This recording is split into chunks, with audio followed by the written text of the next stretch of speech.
Hey friends, if you wish to activate and turn on OneDrive files on demand in Windows, then please watch this video. I will guide you through the procedure.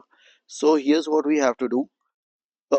Find the OneDrive icon here. If you don't, then click on this upward pointing arrow and you'll find it here. Right click on it, select settings, this button here, and then go to settings.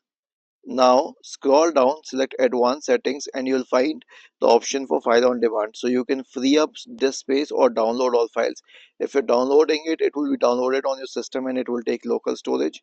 And by clicking on free up disk space, you will start pushing these files to OneDrive. Now, what does it mean by file on demand? See, a few of the apps here are downloaded and you'll see a green tick corresponding to them, which means they are stored on the local storage.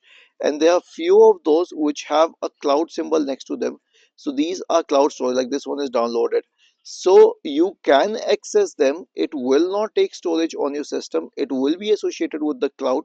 But the point is that if it is not on the local storage, then every time you try to open these files, it will actually download them from the internet. So this is what file on demand means.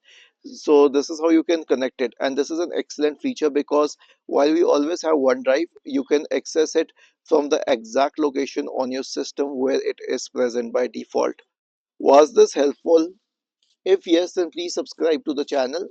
If not, then let us know in the comment section of the video on how we could help you further.